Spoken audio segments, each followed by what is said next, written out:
This is Isaac Crawford. We're at the home of Elizabeth Caesar on Daniels Avenue in Pittsfield to interview her for oral history for the invisible community.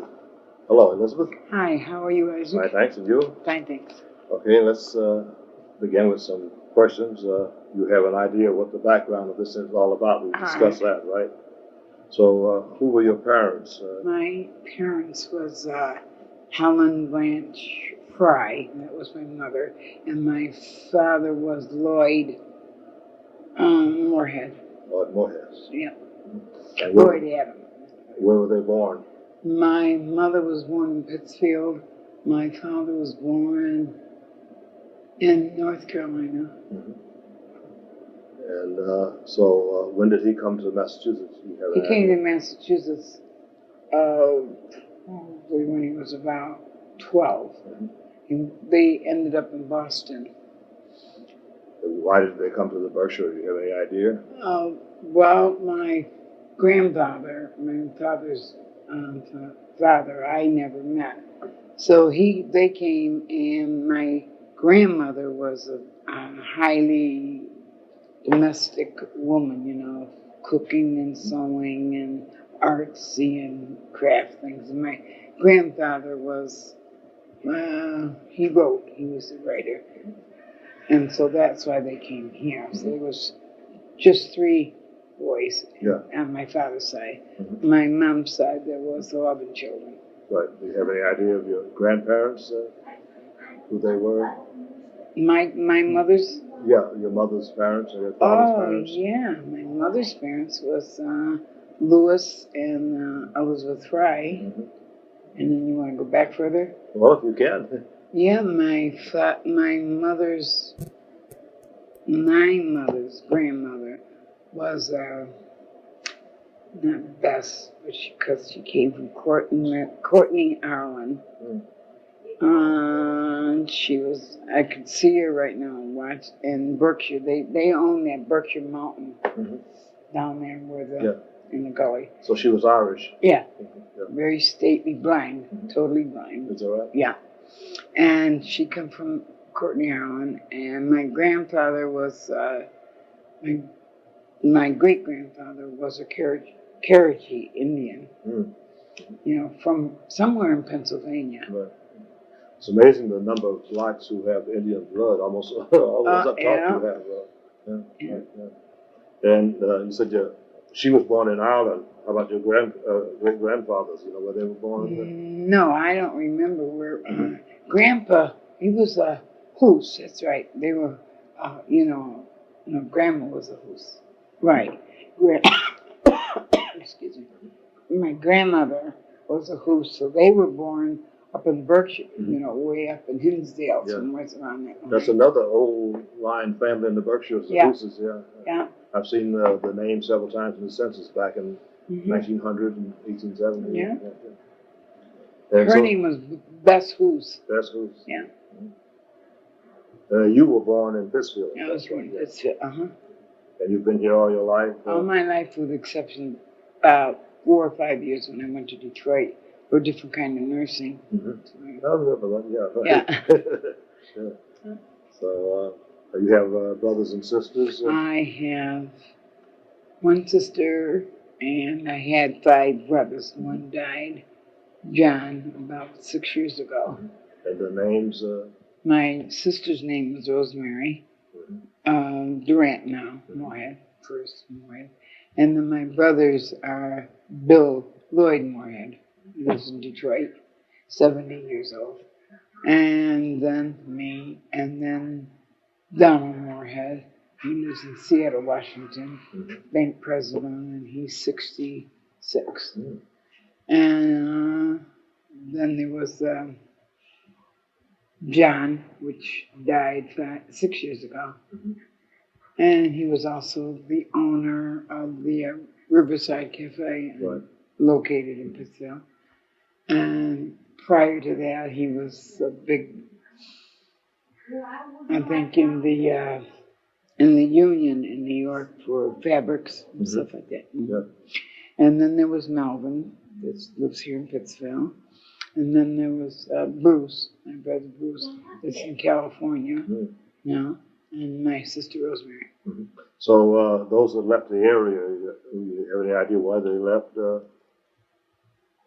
Let me see. Brother Bill left because he couldn't find, suitable employment for himself. Because he got out of the army, I guess, when he was about 20, I think. So my father died when I was young, so he must have been about 20, but he left because it was too much. There wasn't anything you could do, here. He couldn't. Now, he was educated and all that, but couldn't apply anything because there's nothing here to apply for what he knew. What field was he in?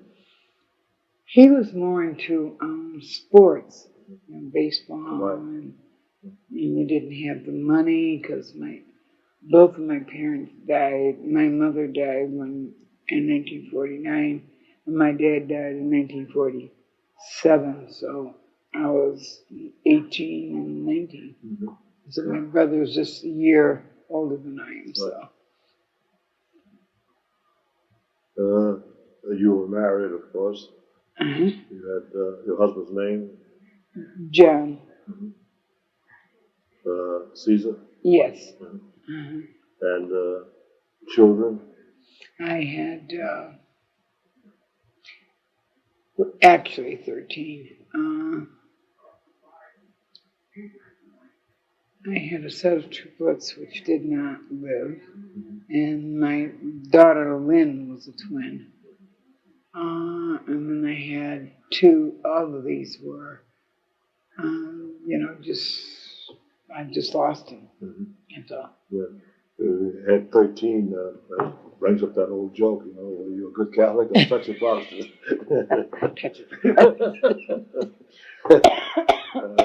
What type of work did your husband do? Let me see.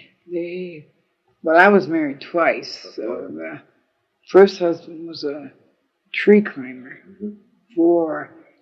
It was probably the fourth generation in Dalton, Massachusetts, where the Caesars had their own landscaping business. Right. So what was the relationship between the ones in Dalton and your husband? Like Archie Caesar. and Dalton? Brothers. Brothers? Oh, brothers. Yes. Yeah. That was John. John Sr. was John Jr. That's right. Yeah. And the other husband's name was?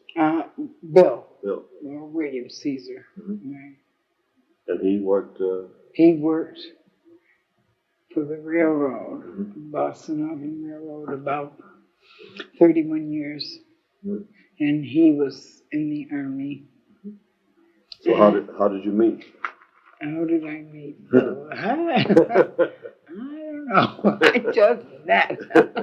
The thing that's amazing about John Caesar could not get into the Army because they said, he wouldn't allow them to put white on his sheet. And because they wouldn't put the word, they would not, because they put him 4F or whatever you call it, so he could not get in. I mean, I thought that it was interesting. I mean, he didn't want to be white, labeled as white, or he wanted, No, he didn't. Yeah, well, he looked white. Oh, very, very, very, very. Yeah, there was no getting out of it. Yeah, we heard a lot behind that stuff. I mean, people were still very ignorant. In the 60s, they were still ignorant to the facts. Well, some are today, Oh, yeah, they still are, as far as I'm concerned. Right. Okay. Do you belong to a church? Yes. Name? Christ Memorial, AME Zion Church, And you have some fond memories of church gatherings and church events? I was brought up really in St. Stephen's Church for 21 years. So I remember, you don't do as I do, you do as I say, mother. Right. Saying you are going to church. So we all would traipse to church, all 7 of us. winter, summer, it didn't make any difference. So yes, fond memories because I was in the choir, and I told my mother I didn't like choir, and she said, "Well, you don't get everything you like." I said, "Well, I don't." So the one that taught us how to sing called my mother one day and said, "Mrs. Moorhead, I want to tell you that I don't think your daughter is material for singing." Oh, I was acting up awful. I was going like a frog. So I was removed from the choir instantly. You planned it that way, right? Yeah, I was going to sing the words. Really, I can sing. I really can. But and then I can remember us, because there was probably 3 black families in the whole church. And the church is very, very, big. Right. I thought St. Stephen's was big to me. And there was the Lewis family, the Fry family, and the Moorhead family. That's all I could remember. Right. Are you a member of any civic or community or religious organizations now? Yeah, I'm a deacon in our own church, Price Memorial Church. And I've been on every board you can think of in Pittsfield, the Red Cross and the NAACP and ABC and D and E. Yeah, I can think of the whole lot. I have not missed a board. Right. So, when did you go to school? Well, I went to Bartlett School. And in those days, they had a little thing when you were 3 years old that you could go to school and sleep. Like now they have all this great big business of incomes and all that stuff. And all you had to do is have your parents be working. So I've been in school since I've been 3 at Bartlett School. Graduated from there, then went to Tucker School, which was not a community school. I mean, you came home for lunch and you better be back in time, or you get the switch. And then I graduated from Pittsfield High School, and then the thing that I can remember, I told my mother that I wanted to be a nurse, right? And school department thought I'd make a better chef. I didn't want to be a chef. Well, everything was home ec, they wanted. Yeah, I did. I took home ec. Yeah. So I was really good. I really was good. And Mere Capeless, I made every cake that Mere Capeless ever had because I some people have natural talents, and I must have had it. And I got a free scholarship to Boston University, everything paid for, and that was a lot. And I told Mom, I'm not going to go.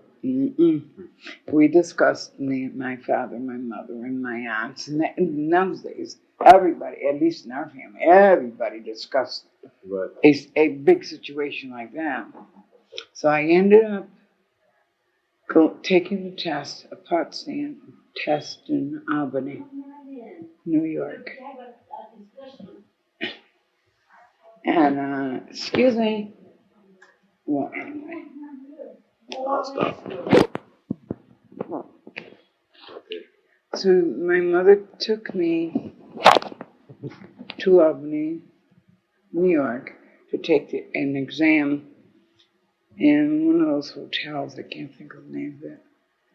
And that was probably 8 hours long. Wow.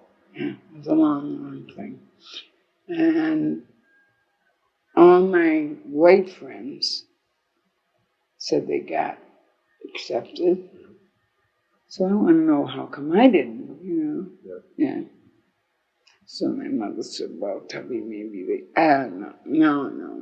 So I went over to the Bishop Memorial was the name of it, House of Mercy Hospital. And I asked her, what was my grade? she said they couldn't give that information out. I said, I think you can. I was very aggressive. Mm-hmm. Even at that age, I was aggressive. And I said, okay, I'll go to St. Luke's and they'll find out. She said, it costs too much money. I said, how do you know it costs too much money for what? To get your grades. I said, you said I didn't pass, so what difference does it make? Oh, I was really upset with that woman. Anyhow, my mother said, okay, I could go to St. Luke's and ask the nun, had then the nursing. And I had a 96.2. I'll never forget that. 96. Wow. And this woman was going way down in Mississippi, and I don't know much about the South anyhow. Mm-hmm. And she's going way down Mississippi. Closest she could get me was in New York to go to Okay, went down and told the nun. As a matter of fact, it was in a New York, one of those little magazines that they put out. Then about how they were so discriminatory against me, and which was true. They were.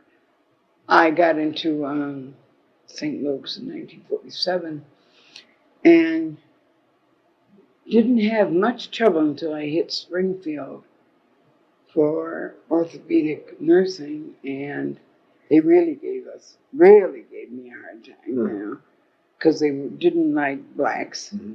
It was very well known that they didn't like blacks. All their little black patients were like a segregation. Mm-hmm. Yeah. And I mean, it was there, right there. And I was 20, I guess, by then. Yeah. And so I believe anybody can do anything they want to do. You got to know the right ropes. You got to know the right. So there are a lot of people who grew up around here and say, "Oh, there was no prejudice around here." When I was young, everybody loved everybody here. That's never true, huh? I wouldn't say so. Right. Yeah. No, I would not say that. I would say maybe on top, if you were a good house cleaner, or what kind of work did your mother do? Mm-hmm. Excuse me. And what kind of work did any of them do? But see, I wasn't going to settle for that kind of stuff. Yeah. I really wasn't. Yeah. I mean, the cooking business was as far as I love cooking. I'm not saying nothing about that. I'm just saying that is not what I wanted to be. Mm-hmm. And if I had the opportunity, I was. Yeah. So my mother paid her $25. True. She had to work very hard to get that $25 back then. It was a lot of money. Yeah. Well, that's the second case I've heard about that. It was another woman I interviewed who applied for a job, and the personnel said, we don't have colored people. Yeah, right. We don't have I wouldn't be happy. Is that what you said? I wouldn't. Yeah. Well, how do you know? Right, yeah. I told you I was aggressive. I really was. Yeah. I mean, how do you know I wouldn't be happy? Well, needless to say, I got into St. Louis, and my mother died, I told you, in 49, and my dad died in 47, so I had to get from the bishop permission to live at home. So I raised my five brothers and one sister, and used to get up at 4 o'clock in the morning. Yeah. That was a contingent they had on me. Yeah. Had to be at the school at 5 o'clock in the morning, go to church at St. Joe every morning. We could forget about St. Stephen's because I wasn't even included. I had to turn quickly to a Catholic for 3 years. Yeah. That's what I wanted to be. But and it was a lot. There was then there was, and now there still is, as far as I'm concerned, undercurrent, underlying, so deep that, Mm-hmm. So what sort of jobs have you had in the nursing field after you finished? I have had nothing but jobs that I was in the supervisory capacity, teaching capacity. I set up 3 clinics when I was in Detroit, Michigan, for nothing, for freebies, and I got organized other people to come in and polio. It was for polio to do that. And then, from there, I never worked as a plain ordinary nurse because I'm thinking, no, not on the floor. Not ordinary. Always, it was in a supervisory capacity of some sort. Like the first check I ever got from St. Luke's, I went downstairs and she said, Miss Moorhead? I said, yes. She said, you're not to discuss your pay to anybody. Okay. I got $37.50. 10 days work, straight days. Went upstairs and of course I forgot all about what you said. I really didn't. But somebody asked me, what did you get? What did you get, Tubby Moorhead? I said, I got $37.50. Wow. 10 minutes later, I was down in front of the nuns again. We thought we told you not to discuss. I said, I didn't discuss. I merely told somebody what they asked me. Well, I didn't know that they went by the pay by your excellence in working and your. So you got more than the rest. More than somebody that's been there 10 years. Grace Noonan, that's who was mad at me. I guess so. Oh, yeah, because now she had been a graduate nurse and all of that stuff, and she had been there about. What I was saying a second ago, I thought right there after I had gone to learn to be an organizer that was a key point in my life of being discriminatory. Mm-hmm. Yeah. Can you turn that off just yeah, sure. Okay, Elizabeth, let's take you back to your childhood years. What kind of games did you play as a child? Hopscotch. Yeah. Everyone says that. Hopscotch, the hide and seek, marbles.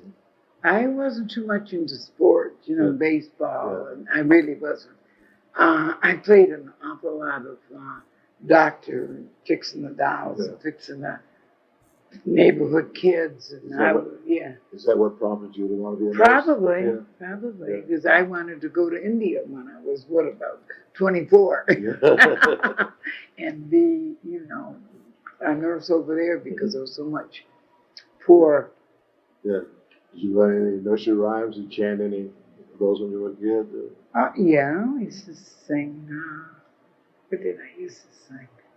Mary had a little lamb. I remember that. Yeah. We used to sing a lot.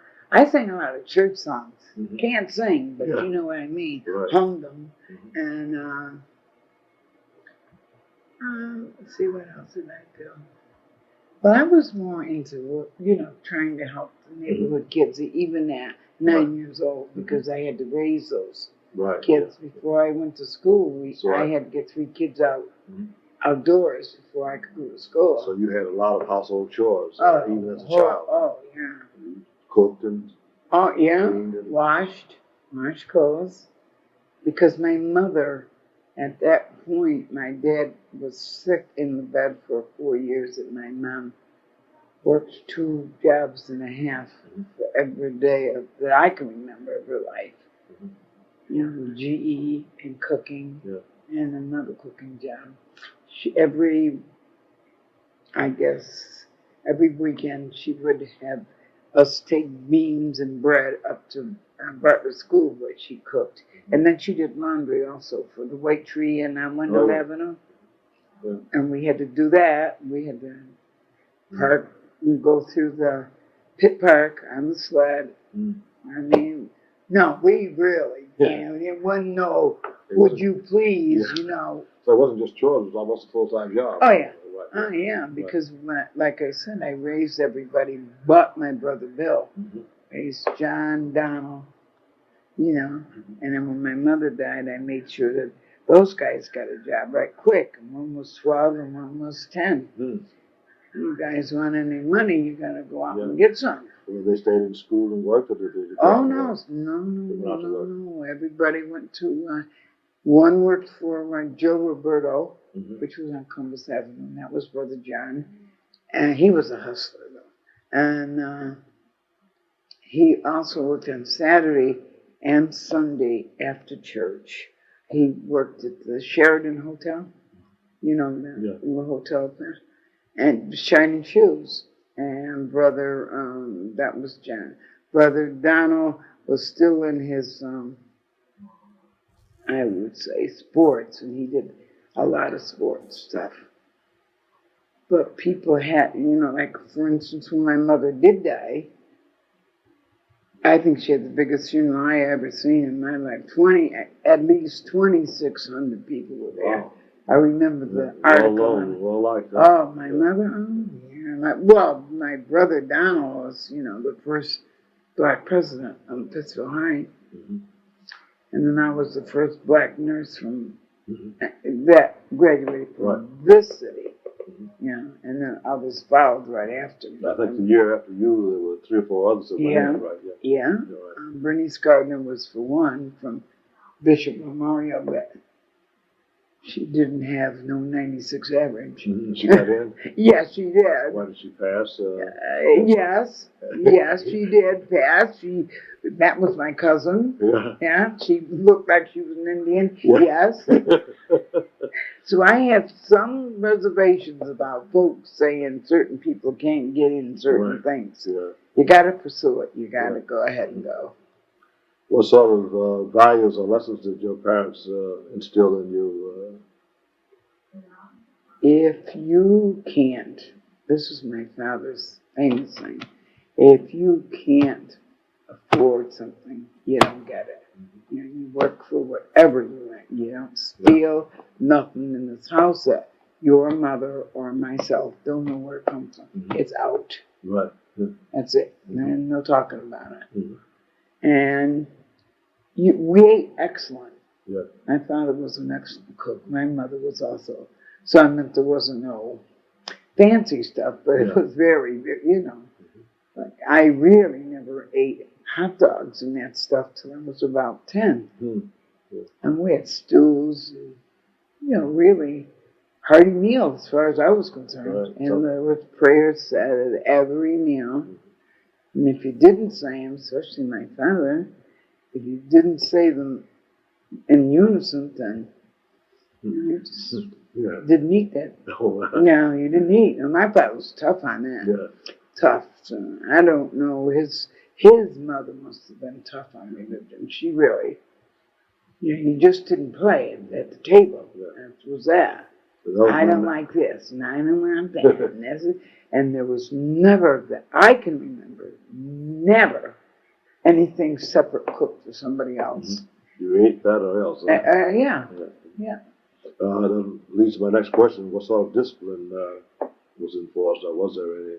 Oh, discipline. If we didn't do what my mother asked or my father asked, well, spankings. Of course, my father wasn't a spanker. He would put you to bed. Mm-hmm. I mean, he'd say, no, you can't do that. And so that's the end of that. But my mother did not believe in that. She said, look, you're going to do what I say, and that's it. Right. So, discipline, you better never talk back to an adult. Mm-hmm. Never. Yeah. Didn't make any difference who they were. You don't do that. You've heard some of the kids today, right? How they talk to their parents. Wow. Like my grandmother, she had Parkinson's disease, and every one of us kids, and were told that what we had to do for my grandmother, and because she had it in childbearing when she was having a child, and so she was about 38 when she got it, and she died when she was 76, and all of us had to take care of grandma, and no foolishness about that either. Right. So you said you did quite a bit of cooking, so you must have some favorite recipes. Bread pudding. Bread pudding, huh? Bread pudding. I think is one of my favorite, that I like to cook. Mm-hmm. And then my mom used to make a lot of lamb stew. Mm-hmm. And we learned to, the only thing that we as a family did not have to eat, and that I told you we had to eat or didn't eat at all, was, what's it called? The inside of a, Chitlins? no, the inside of a cow. Well, that's the stomach, the chitlins. What is that? Those chitlins is a pig, yeah. Tripe. Tripe. Tripe, yeah. My dad loved it. Cow stomach, yeah. Yeah, my dad loved it. So my mother would cook that once a week. Yeah. And we would have something. But that's the only thing that I can ever remember. Yeah. Mm-hmm. So, I mean, as far as eating and getting, every one of us had to be out and up out of that, out of bed at 6:30 in the morning. Yeah. One question about the bread pudding. Do you put raisins in yours? I put raisins. Yeah, you gotta have it, right? Yes.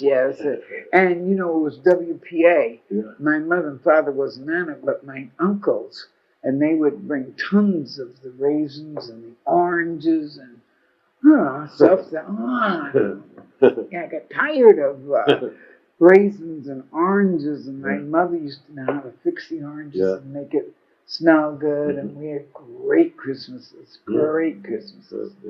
Just think fruit cakes, your own fruit cakes. Yeah.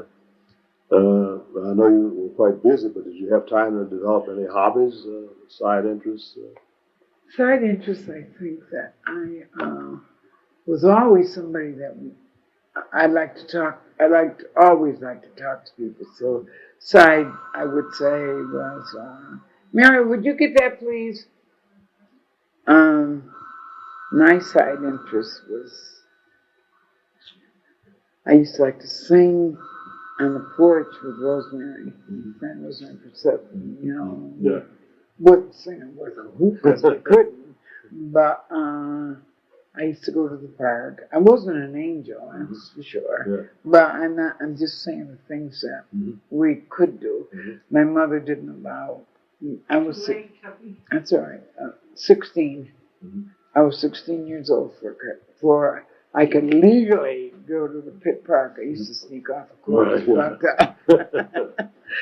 But so you're saying, did I learn any, I like any knitting or hobbies? sewing? No, I sew. You sew? Yes, I sew. I made a pair of underpants for my sister and my mother. So those are beautiful, Tubby. She was always saying something was good, even if it looked like Rudolph Funke. Got up on North Street in W.T. Grant's. Pants fell off my sister. So, goes to show you I had to learn how to sew right? So I had a good childhood, I thought. It wasn't all this stuff of, what are you going to do? There wasn't any of these great big games, my father used to have the tree, chop the tree down for Christmas. I never remember a Christmas gone by that somebody, and one of the brothers, didn't get a railroad train. And every Sunday we went down because my dad worked on the railroad. And he shined our shoes, and we thought we were hot stuff. So what memories do you have of Berkshire County, but Pittsfield in particular, since that's where you spent all your life? Any good memories? Oh, yes, I had some good memories. Or bad? Well, you mentioned some of the bad ones, right? Yes. The prejudice of Pittsfield. The good ones was that I had a lot of friends, black and white. And for some odd reason, I was thinking that I treated the white people, the older I got, the more I understood that I was treating them differently myself, because I was being treated differently. Right. See, I was getting overprotected, I was in nursing school. Don't say too much because, Tubby's colored. So what? I mean, see, this was very sensitive to me. So what? Yeah. Are there some people that you remember most in the area? Dr. Baker, Dr. Baker. down on 2nd Street, he had that little church down there across from the common. He was a minister. Yeah. And I used to love to hear him, preach. Mm-hmm. So on the way home from St. Stephen's, as I said, I wasn't an angel. I used to run in there and have to beat my brothers up for saying, Tubby went over to the other church. I was only 9 now, 9 or 10. Yeah. And Stop this. Yeah. One of the things that I remember that we lived at 47 John Street, right? As far as I remember. And there was one telephone, which was my mom's name, and my dad's name. And every time that somebody wanted to speak to Grandpa or somebody else, they put a pole out with a sound so everybody knew who the phone was for. And they would come down and answer the phone. And now that is true. I mean, very few people get out of here, Tubby. I'm telling you, it's the truth. My mother was the operator and she also had a very unique way. She had a board about maybe about 2 feet in high, and she had certain people like Aunt Florence Oliver and so and so and so that she called every day, once a week, once a month, talk. Yeah, but no gossip. How are you doing? I mean, she was really. Yeah. So I think that's interesting when people have phone calls, call waiting, and all that stuff. There's no such thing as that. There was one phone in that alleyway. That's the week. Like Graham used to make bread for everybody every Friday night. Graham put out 45 loaves of bread every Friday night. So that's what I'm saying. That pausing and her drooling, but that was one of our tests, one of the kids' tests, to make sure that Graham always had a clean cloth. Yeah. Are you familiar with any famous blacks that came from this area or that visited this area? Well, musically, like That's Domino and like somebody that sang opera. Let me see, who was that? Dunham.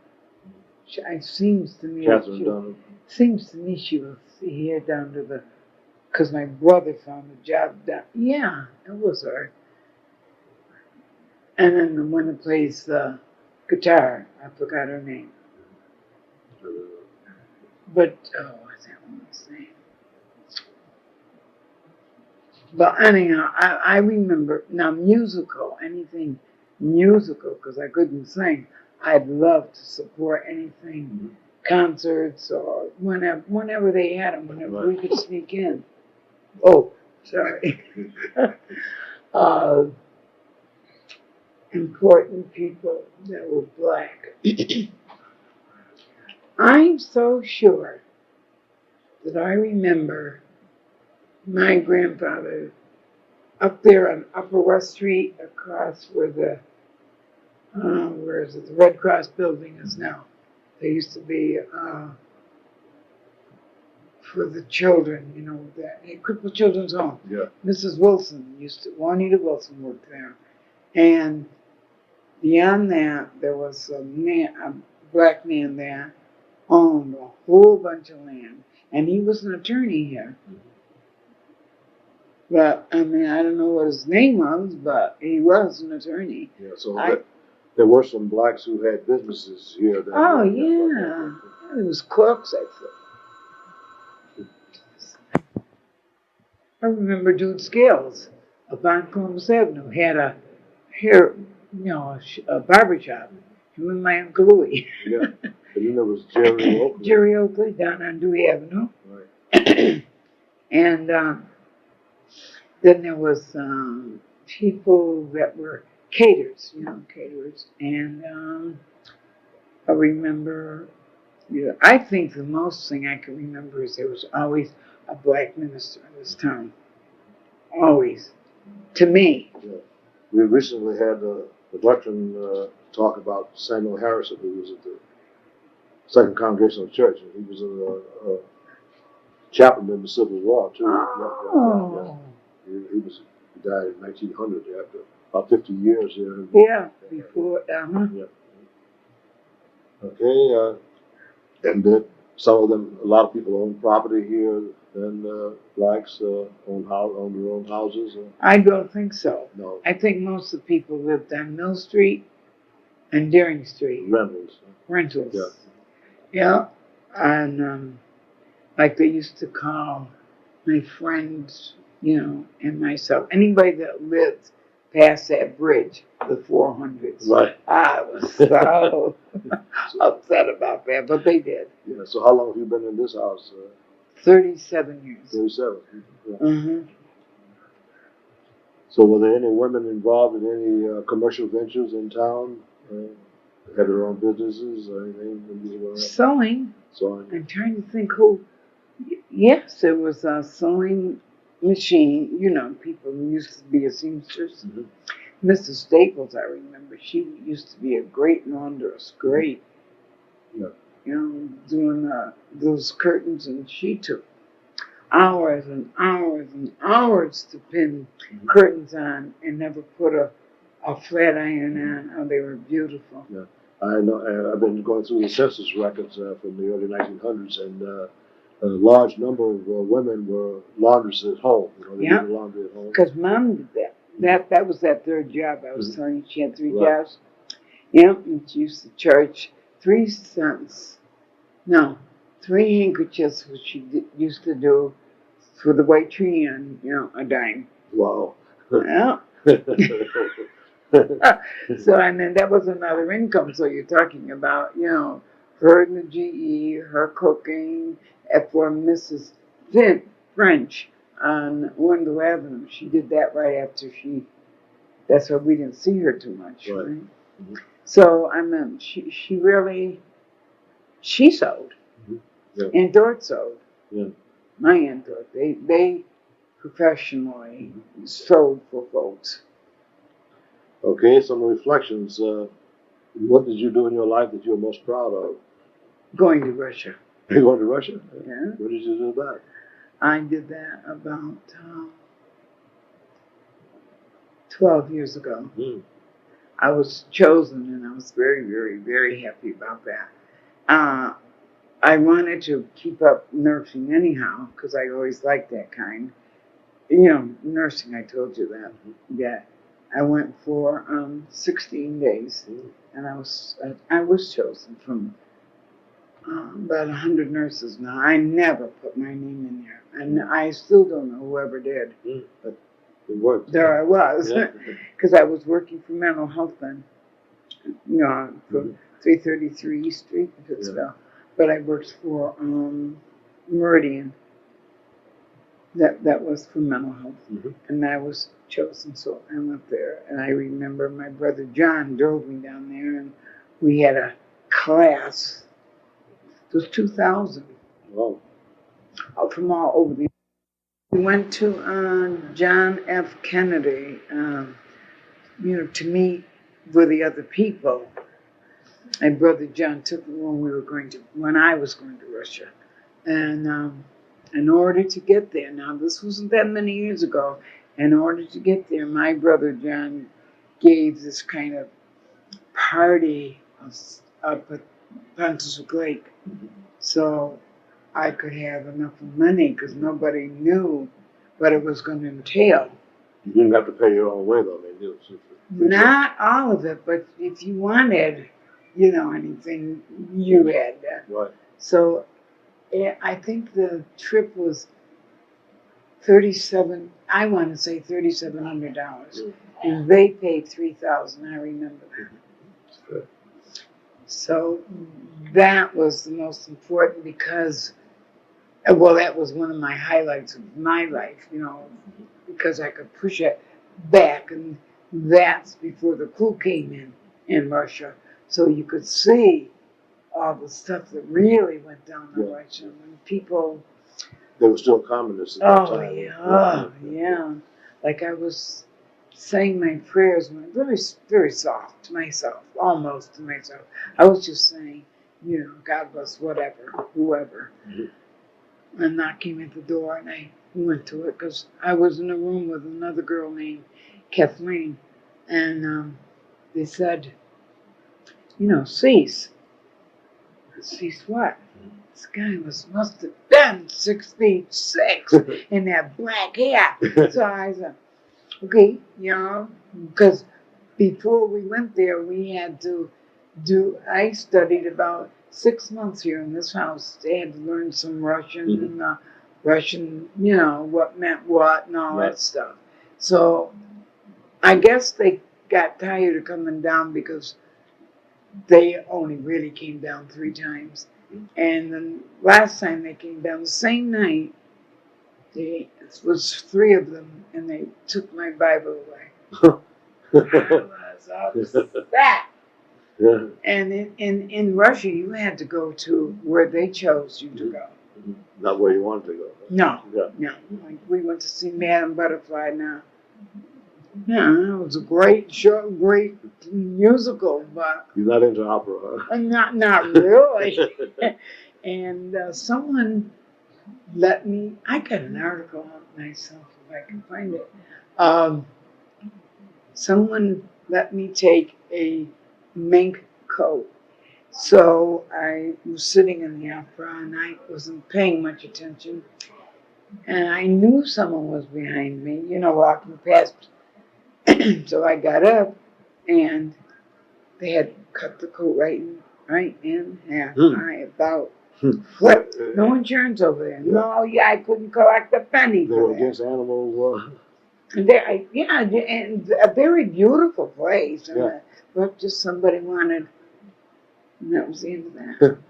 You think there'd be a lot of fur wearing in Russia with the cold climate? There was. Yeah. And you had to wear, we fortunately got out of there like 2 days because there's set days like spring, everybody, and in this part of the country, I think, those are planting and whatever else. There, everybody had to have their mittens and all their winter garb on. Yeah. Like say October, maybe November 1st. Everybody. Yeah. So there was a lot of discrimination, and everybody's hair was orange. I did not believe that. Anybody who got their hair, done. Yeah, orange. Yeah, and I said, I wrote, I had to write a paper that was then, 12 years ago. It was done in, produced and done in Phoenix, Arizona. And I did get an A+ on that. And one of the highlights that they asked questions, what did I like? What didn't I like about it? I said, well, I didn't like the fact that nobody made no fuss over me. And so, they didn't understand. I said, because I'm the only black one who's over here. Now, how come nobody, and I'm not the same as you guys, so cut it out. So that was that. Now, I had been offered several jobs to go and train since then, but I've never, illness and all that stopped me. Okay, what changes have you noticed here in the Berkshires in your lifetime, and what ways have things changed? Well, I think you can't walk the streets as free as you could, day or night. I do not think that you can. The discrimination is still here, but the discrimination when I was growing up was very pronounced. You go into a restaurant and zip, there was a reserve. When I went into the door, there was no sign in there. I could read. So there was about 15 of us that ended up in jail for a couple of hours, right? Because I wasn't going to move. Yeah. And this actually happened? oh, yeah. Yeah. Yeah, right there down on Johnny's restaurant on West Street. Yeah. No, I wasn't going to move. What year was that? I would say let's see, I graduated. So it was 1949. Hmm. So there was Barbara Walker, you know, a whole bunch of us. Yeah. And not me, but I wasn't the only one that got up there with Bessie Egan and all those guys, you know. She was then the matron or whatever you want to call They her. didn't want to serve blacks. No. The sign, I went in there and I swear there was nothing on no table, and all of us, you know, because I went in 1st. Mm-hmm. And then behind me, everybody else came in. Well, we knew what we were doing. We knew we wanted to sit there, and that was that. Mm-hmm. I'm telling you, reserve silence.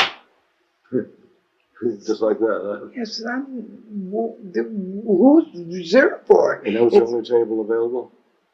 No, they put them all over. No. Oh, yeah, all the time. Oh, yeah, because there was nobody in the shop, for goodness sake. And I'm talking about 1949, because I must have been I graduated in 5th day from St. Luke's, and there were black and whites down to Johnny's restaurant. Right, yeah. Have you noticed any other changes over the years? Well, I think Berkshire County on a whole, I don't know if they'll ever really, really change because I don't know, they're kind of sneaky and they're not. I don't know what to say. You got to ask why did they pick you? You know, did you pick me because you needed a token? Mm-hmm. Because if you did, I'm not going to be it. Right. I mean, right quick, I'm not going to sit on your board. Mm-hmm. And, well, I just think that walking, for one thing, I think, and getting credit, I don't think black people got much credit very easily. Mm-hmm. I think you can get it now because everybody else can. Right. And that's the only reasoning. I think there's not enough politicians in this town. I don't know if there ever was too many to start with, but... You mean black politicians? Yeah, black politicians. We've had, 2 councilmen, I think, Jamie Williams now, and then Bill, what's his name before? Ross. Ross, yeah. But he was on the school committee. Mm-hmm. So... Oh, he wasn't a councilman. No. Mr. Stockton was. Right, yeah. Yeah, he was. But Bill Ross was the only one that I could remember. Well, is it because you think they wouldn't be elected, or they just don't want to bother to run? I don't think it's that because they wouldn't want to. No, I don't think so at all. Mm-hmm. Personally, I mean, like I was going to run for mayor back in the 60s, and this lawyer Vashon said, "Tubby, go ahead and run." I said, "Nah." He said, "Yes, you can." But anyways, I didn't. Yeah. And they had the platform all written up for me. Mm-hmm. You know exactly what to say, not to say. Right. All the stuff from Boston, all this stuff. Wow. I mean, so it's who you know, it's not what you know. Right. And it really is. So I think I've been in organizing and nursing and a people's person my whole life. Mm-hmm. That's what I think. Yeah. Well, do you have anything else you want to add? Just shut that off for 1 minute. I'm going to get you. Okay. Just telling Isaac about Saul Alinsky, that was he was a really great organizer. He did the man that did the grapes in California when they just about 12 years ago when they stopped the grapes from picking, and he taught you a whole lot, and you either made it or you didn't. He could tell in 3 days whether that's why they didn't take your check. Mm-hmm. They would just send it back because he could tell whether you were going to. So out of that, there was 18 out of the class when I went in, and then let me see, and the end of 10 days, there was only 12 of us. Final graduation day, there was only 6 of us. He was very, very good. Very, very good. And this was, you saying? Solowinski, his school is still up in Chicago, Illinois. Yeah. How long were you there? I was there 6 weeks. I kept one of my kids there with me to send him to school. She could keep them there so I could finish my course. Yeah. Okay. So you have any other artifacts or material that might be of interest? No, that was also put in the paper. That was a great controversy. Okay. That not the Iron Curtain, the other one I was just telling you about, Alinsky. They were really very upset that I was going to come in back to Pittsfield. But Alinsky said that I would never do anything here because of the way I had to send back to Chicago when I got back to Pittsfield for 6 months, the daily things that I did. And it wasn't going to change. Yeah. The black people were now together. Yeah. He could see this without even, without Never even been to the place, huh? No. Yeah. So, you said that was in the paper also? Yeah, so they could check that out. What was his name? Saul S-A-U-L Alinsky. How do you spell Alinsky? S-A-L-I-N, I think. I-S-K. Yeah, I-S-K. I? Yeah. Okay. And that was right. And did I go any? I have been into, I have a BS, a Bachelor of Science degree,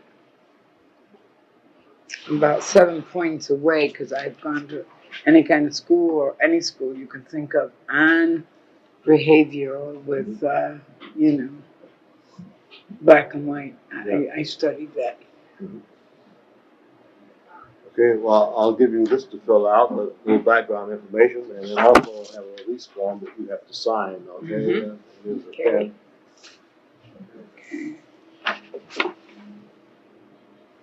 I will cut this off now. Well, Elizabeth, I want to thank you for all the information you've given me and helping me out today in this interview. Thank you very much. It's great to have talked to somebody about old times. Right. Yeah. Okay. Thank you. We'll see you later.